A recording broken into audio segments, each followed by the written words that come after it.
এক বছরে অনেক কিছু রাস্তাতে সংস্কার হয়েছে, অনেক কিছু অভিযোগ অবশ্যই করা যায়। আমি শুধু আমার বান্ধবীর সাথে বের হয়ে চলে আসছিলাম আমার মা বাবার কথা উপেক্ষা করে। রাস্তার মধ্যে জানতে পারি যে আমাদের নেত্রী যে তিনি পালিয়ে চলে গিয়েছেন। দেশ নিয়ে ভাবনা যে ক্ষুধার মতো দায়িত্বের মতো যেটা বলেছিল শেখ হাসিনা, সেরকম ভাবে আমরা চাচ্ছি যে কোনো হানাহানি মারামারি কোনো কিছু যেন না হয়। এই জিনিসটা কখনো কল্পনা করতে পারিনি, সে কল্পনাতে আজকে বসবাস করছি। তো এটা কখনো কোনো শব্দে বলে বোঝানো যাবে না যে কেমন অনুভূতি হচ্ছে। তো এটা শুধু ফিল করার বিষয়।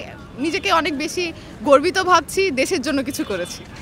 আমি আগের বছর 5 আগস্টে এই রাস্তাতেই ছিলাম, আন্দোলনে ছিলাম। আমি কিছু জানতাম না আমি বাঁচবো কি বাঁচবো না, অথবা এর কনসিকুয়েন্সেস কী হবে। আমি শুধু আমার বান্ধবীর সাথে বের হয়ে চলে আসছিলাম আমার মা বাবার কথা উপেক্ষা করে। রাস্তার মধ্যে জানতে পারি যে আমাদের নেত্রী যে তিনি পালিয়ে চলে গিয়েছেন। আমার মতে এখনও প্রাপ্তি পায়নি। যেটার আশায় আমরা আন্দোলন করেছিলাম সেটা এখনও সম্পূর্ণ হয়নি। এটা হতে আরও সময় লাগবে, কিন্তু আগের তুলনায় একটু আমরা নিজের আপনি যেমন বলছেন যে আমি কথা বলতে পারছি, নিজের বাক স্বাধীনতাকে পেয়েছি, এরকম ধীরে ধীরে অনেক ছোট ছোট অনেক কিছু পেয়েছি, আবার অনেক বড় বড় কিছু পাইও নি আমরা। যেমন আমরা যদি বলি মাইলস্টোনের কথা, রিসেন্ট ট্র্যাজেডি যেটা হয়েছে, সেটার কিন্তু আমরা এখনও সম্পূর্ণ রিপোর্ট পাইনি যে সেখানে কতজন মানুষ নিহত হয়েছেন অথবা কতজন আহত হয়েছেন। আক্ষেপ অবশ্যই থাকে। বাংলাদেশ একটা 16 কোটি মানুষের দেশ, বিভিন্ন ধরনের মানুষ এখানে আছে। স্টিল এখানে 16 কোটির মধ্যে আওয়ামী লীগও আছে, বিএনপি আছে, সবাই আছে। আমাদের যেটা গণঅভ্যুত্থানের যেটা চাওয়া পাওয়া ছিল সেটা আমরা অনেক অংশই আমরা পূরণ করতে সক্ষম হয়েছি।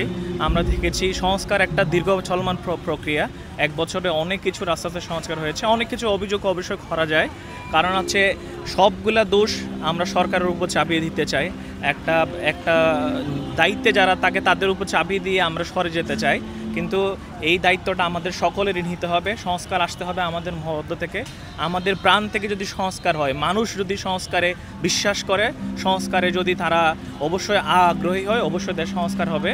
আক্ষেপ অবশ্যই আছে, কিন্তু আমরা চাই এখনও পর্যন্ত অনেক রাজনৈতিক দল আগের সেই পুরনো রাজনৈতিক দলের ধারায় ফিরে যেতে যাচ্ছে।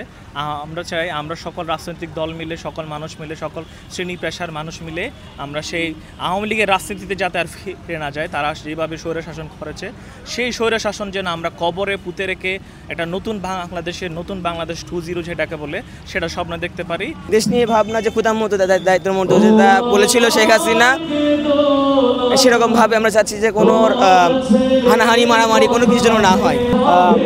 থাকবে না কোনো হানাহানি মারামারি কোনো কিছু থাকবে না।